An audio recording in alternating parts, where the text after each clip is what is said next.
Welcome to Jillian Bastian, Jayna Joachim, and Albert Wang's Fahrenheit 451 CPT.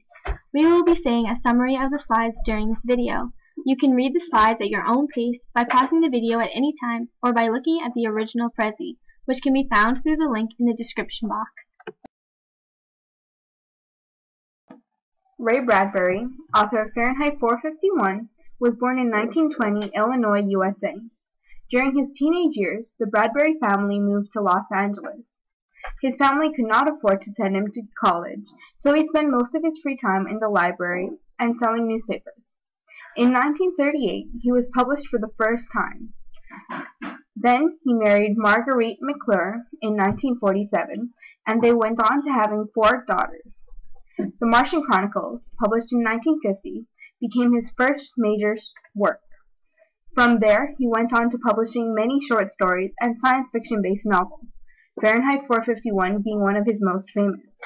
Also, having achieved the Lifetime Achievement Award, his career came to an unfortunate end on June 5, 2012, when he died at age 91. The novel Fahrenheit 451 is split into 3 parts. Part 1, The Hearth and the Salamander. Guy Montag is a fireman in a futuristic dystopian society. A fireman's job involves going to houses containing books and starting fires to destroy them. One day, Montag meets misfit 17-year-old Clarice McClellan. Clarice makes Montag think about his life and the society they live in. Another night, his wife Mildred overdoses on sleeping pills and requires emergency medical aid to survive. During a work call to a house, Montag witnesses the death of an old woman who willingly dies with the books they were burning. Montag then begins to question the worth of the books. Soon after, Clarice is killed in a car crash. Shaken by her death, he pretends to be sick the next day to avoid work.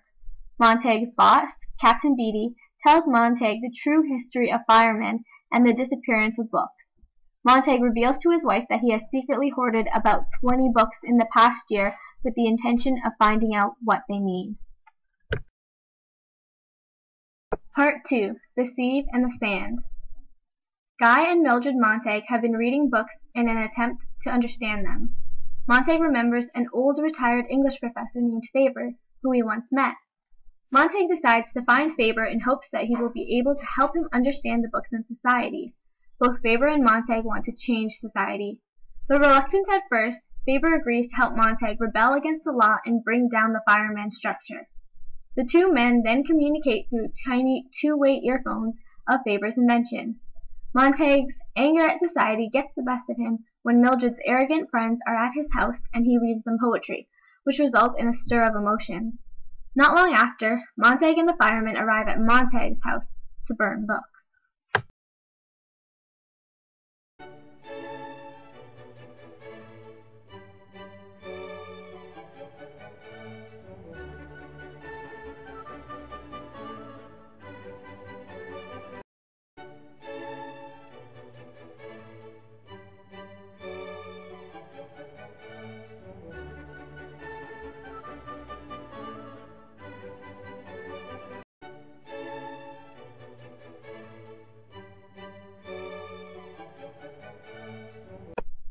Part 3, Burning Bright. Mildred Montag abandons her husband and Captain Beatty instructs Guy Montag to burn his books himself.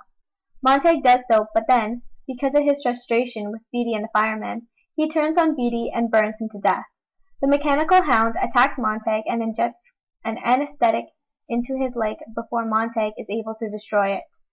Montag sabotages another fireman by putting books in his house, then retreats to Faber's house. Montag and Faber make an escape plan, and Montag heads into the country. Montag stumbles upon outcasts of society, including a friendly man named Granger. Soon, the city is bombed, and nothing is left but a desolate wasteland. Literary terms. Analogy. A comparison which implies that since two or more objects are similar in some ways, they are in others. For example, in Fahrenheit 451, Beatty explains to Montag that since some books cause controversy, they all do. Therefore, they must be destroyed. Anecdote. a short story used to provide insight or understanding. This is apparent in Fahrenheit 451 when Montag uses a memory of his childhood in which he was foolishly tricked into attempting to fill a sieve with sand to articulate his feelings at the moment. Figurative language, using literary devices such as similes, personification, and metaphors to improve the meaning. In Fahrenheit 451, figurative language is used in the novel to explain emotions and actions. Symbolism, using a real object to represent an idea. In the novel, there are many symbols. The salamander, being the name of the fire truck, is a symbol of the work of the firemen in the novel. Furthermore, salamanders were once believed to live in fire without being harmed. Irony. There are three kinds of irony. Verbal irony, which is saying something but meaning the opposite. Dramatic irony, when the audience knows information before the characters. And irony of situation, in which appearance and reality do not cohere. In Fahrenheit 451, irony is used for deception to the characters and higher understanding to the reader. Glossary term. Arsonist. A person who burns property for malicious reasons. Dentifrice. A tooth cleaning compound. Fireman. An occupation which requires one to burn books. Gobbledygook. Pretentious or unintelligible language. Marionette. A puppet which is controlled by strings. Pantomime. Someone who acts without speaking, communicating using only body movements. Simmer. To make a gentle murmuring sound. Siren Song by Margaret Atwood. This is the one song everyone would like to learn, the song that is irresistible. The song that forces men to leap overboard in squadrons, even though they see the beast's skulls. The song nobody knows, because anyone who has heard it is dead, and the others can't remember. Shall I tell you the secret? And if I do, will you get me out of this birdsuit? I don't enjoy it here, squatting on this island, looking picturesque and mythical. With these two feathery maniacs, I don't enjoy singing, this trio, fatal and valuable. I will tell the secret to you, only you. Come closer. This song is a cry for help. Help me. Only you can. You are unique. At last. Alas, it is a boring song, but it works every time. Bird on the Wire by Leonard Cohen. Like a bird on the wire, like a drunk in the midnight choir, I have tried in my way to be free. Like a worm on a hook, like a knight from some old-fashioned book, I have saved all of my ribbons for thee. If I had been unkind, I hope that you could just let it go by. If I had been untrue, I hope you know it was never to you. Like a baby stillborn, like a beast with his horn, I have torn everyone who reached out for me. But I swear by this song, and by all that I have done wrong, I will make it up to thee. I saw a beggar leaning on his wooden crutch. He said to me, you must not ask for so much. And a pretty woman leaning in her darkened door, she cried to me, hey, why not ask for more? Oh, like a bird on the wire, like a drunk in the midnight choir, I have tried in my way to be free. The novels Fahrenheit 451 and To Kill a Mockingbird are connected through the theme of prejudice. It is society's tradition to destroy that which is deemed as wrong, without a trial or consideration. We see this in Fahrenheit 451 through the burning of the book. There is no question about it. Their hate is based on their preconceived ideas of books. Similarly, in To Kill a Mockingbird, the white community takes it upon themselves to condemn a black man, Tom Robinson, for something he did not do. The premise of his conviction is based on common stereotypes they have come to be so familiar with.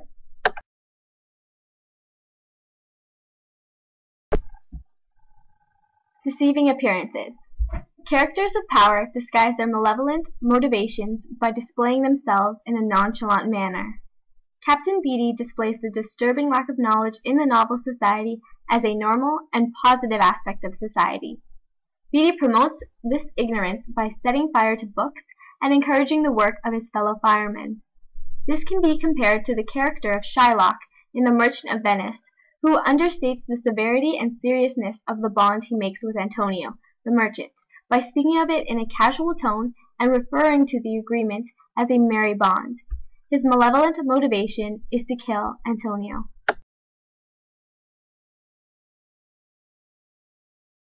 Justice.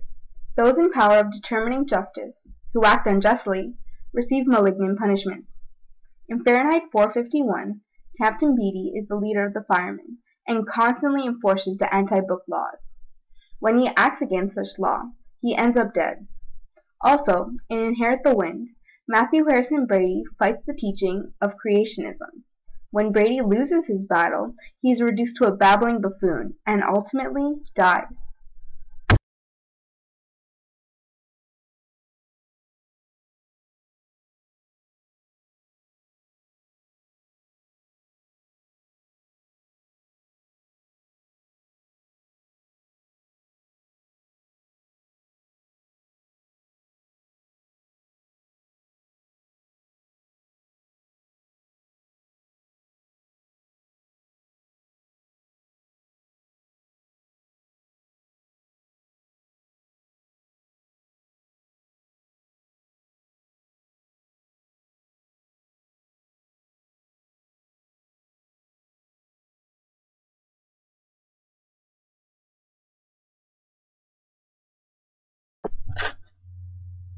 Isolation. People inflict isolation upon themselves because they act differently than other members of the society. In the novel Fahrenheit 451, Clarice McClellan and her family are isolated because they enjoy different activities than the rest of society. Society deems their behavior as abnormal. This is similar to the Radley family's situation in Harper Lee's novel To Kill a Mockingbird. Rue Radley has a mental condition which is unfamiliar to the other members of society. The Radley family isolates themselves from society because their behavior is different from the other members of their community. Destructive characters.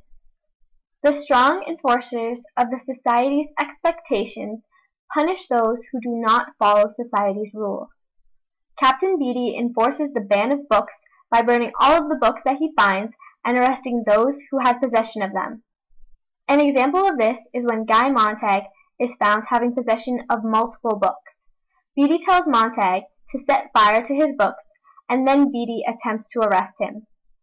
Captain Beatty relates to Hilly Holbrook from the novel The Help, who enforces the racial barrier prominent in her society. Those who do not conform to act on her beliefs are punished. When Minnie Jackson, a black maid, speaks out against her employer, Hilly Holbrook, Holbrook purposely spreads rumors about Jackson to prevent her from getting a new job. Holbrook knows that Jackson is dependent on having a job in order to support her family. Character development. Character development in the plot is evident in the characters' desires to change and make up for their past actions. In Fahrenheit 451, Guy Montag, the protagonist, goes from a person who destroys books to a person who puts his life on the line to defend them. As well as, we see this in the poem Bird on a Wire. In line 3, Cohen writes, "I have tried in many ways to be free," which leads up to the narrator eventually becoming free.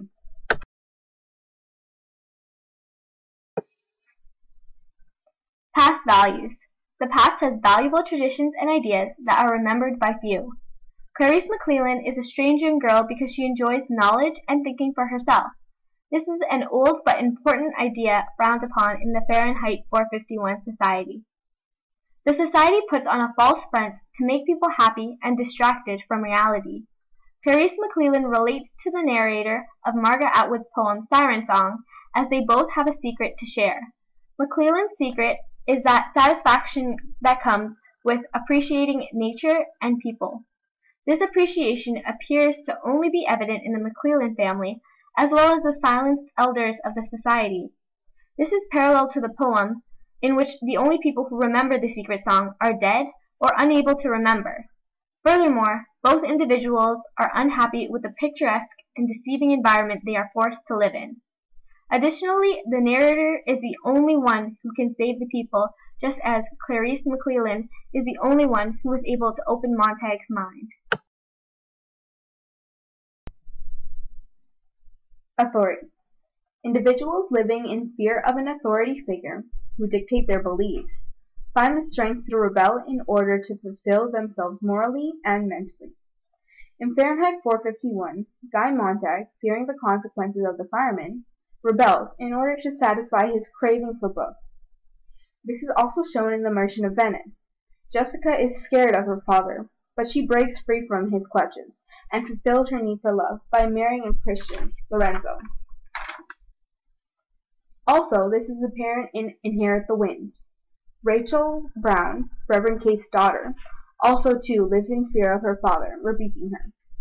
She then breaks free and literally escapes from his wrath, so she can express herself freely. Confidant Assistant. The protagonist of the novel reaches out to a person who then becomes their confidant. They sought out this person in hopes that they would provide valuable information and assist them in their rebellion against that which they believe is wrong in their society. We see this in Fahrenheit 451 when Montag seeks the help of an ex-college professor named Faber.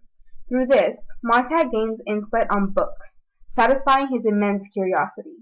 Also, in the help, Eugenia Skeeter, Phelan, being unhappy with the racism, goes out to one of the maids, Aileen Clark, to inquire what she can do to help.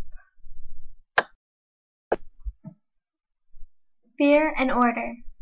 Uganda's Prime Minister, Yoweri Museveni, initialized a bill that harshly punishes homosexuals. A tabloid threatened to expose 200 homosexuals.